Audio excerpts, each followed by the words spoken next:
In part modeling, understanding a reference plane is essential one for a designer. The reason is a reference plane is the datum for a feature creation.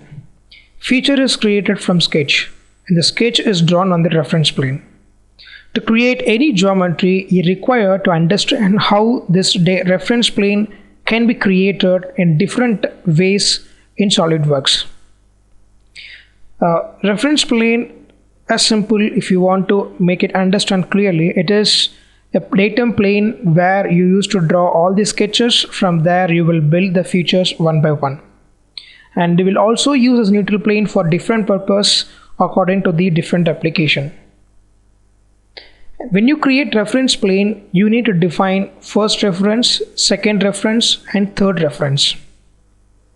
First reference, you will define the first constraint, and second and third accordingly the plane will be generated.